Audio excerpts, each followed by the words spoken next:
नमस्कार। Hindi dictation YouTube channel पर आपका स्वागत है। आज हम हिंदुस्तान न्यूज़पेपर से संपादकीय लिखेंगे चीनी आपत्ति शीर्षक से। 5 सेकंड में डिक्टेशन स्टार्ट करते हैं।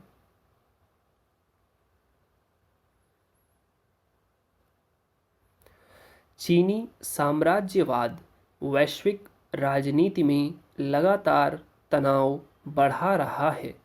वह जिन इलाकों को कागज पर ही सही अपना हिस्सा मानता है, उनके प्रति उसकी आक्रामकता सरासर अनुचित है। उसकी अशालीन प्रवृत्ति सिर्फ दावे तक सीमित नहीं रहती, बल्कि उसके आगे बढ़कर वह बयान देता है और अपनी हरकतों से नाराजगी दर्शाता है। अमेरिकी नेता नैन्सी पेलोसी की ताइवान यात्रा पर चीन ने जो तनाव पैदा किया है, उसकी प्रशंसा कोई भी लोकतंत्र या अमन पसंद देश नहीं करेगा। चीन अमेरिकी स्पीकर पेलोसी के ताइवान दौरे को अगर चुनौती के रूप में देख रहा है, तो उस तक संदेश साफ शब्दों में पहुंचना चाहिए। पेलोसी की यात्रा के जरिए अमेरिका ने चीन को ताइवान के मुद्दे पर ललकार कर एक तरह से ठीक ही किया है। ताइवान का स्वतंत्र वजूद नया नहीं है, वह एक संप्रभु राष्ट्र है, लेकिन चीनी साम्यवादी सत्ता ने अपने उत्थान के दिनों में जो आक्रामक सपने संजोए थे, उन्हें साकार कर लेना चाहता है। यह एक तरह से दुनिया में बढ़ती चीनी ताकत का दुष्परिणाम है। वह रणनीति के तहत ऐसे तनाव पैदा कर रहा है कि आसानी से उसका साम्राज्यवादी सपना साकार हो जाए। नैन्सी पेलोसी ताइवान से दक्षिण कोरिया के लिए निकल चुकी हैं। खास यह है कि पहले चीन ने ऐसी स्थिति पैदा करने की कोशिश की थी कि अमेरिकी नेता ताइवान आने से परहेज करें।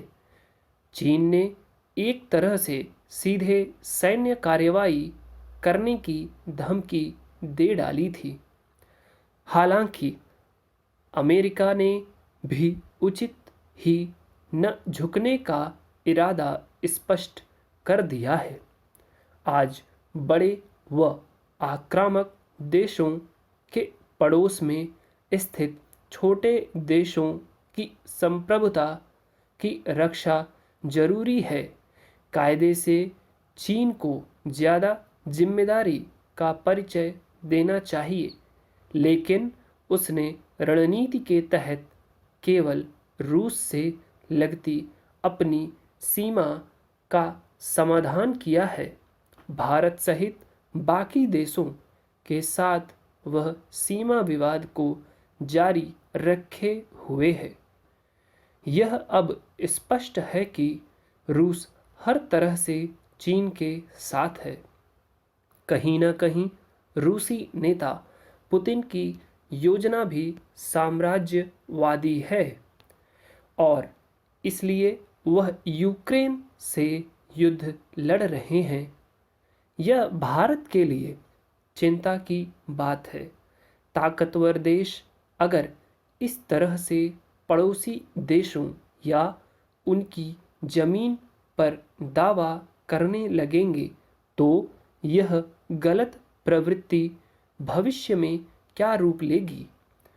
एक भी उदार या छोटा देश सलामत नहीं रह सकेगा। राष्ट्रीयता, परंपरा, इतिहास की उपेक्षा करके केवल भूखंड के लिए चल रही यह लड़ाई कहाँ पहुँचकर रुकेगी। अफसोस कि ख्वाब से उपजे दावों की इस गलत परिपाटी का कोई इलाज संयुक्त राष्ट्र के पास भी नहीं है। संयुक्त राष्ट्र नव साम्राज्यवाद के समक्ष नाकाम है। उससे ज़्यादा उम्मीद भी नहीं की जा सकती। रूस यूक्रेन मामले में संयुक्त राष्ट्र की भूमिका हम देख ही चुके हैं। संयुक्त राष्ट्र में रूस और चीन दोनों ही देशों की मंजूरी जरूरी है। दोनों अगर मिल जाएं तो संयुक्त राष्ट्र के प्रयासों को निष्प्रभावी बना सकते हैं। ऐसे में ताइवान का भविष्य क्या होगा? क्या चीन सैन्य कार्रवाई करेगा? क्या अफगानिस्तान से हाल ही में भागा अमेरिका ताइवान में अपनी सेना उतारेगा?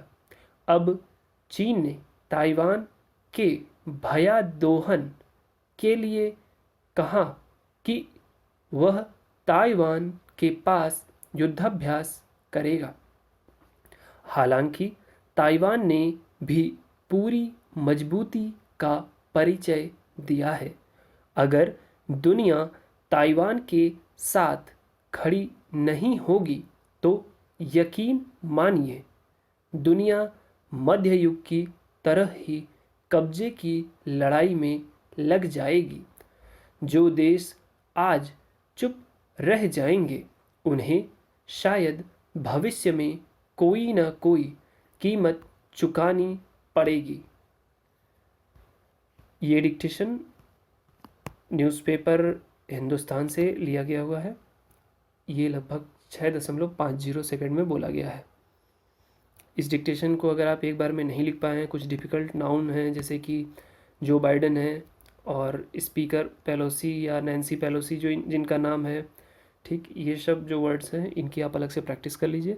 और जब थोड़े डिफ़िकल्ट वर्ड जैसे नाउन आते हैं तो उसके नीचे प्लीज़ डबल अंडरलाइन या कुछ ऐसे स्पेसिफिक सिंबल्स आप बना लीजिए ताकि आपको पता रहे कि ये थोड़े हट के वर्ड्स हैं, नाउन्स हैं, ठीक है।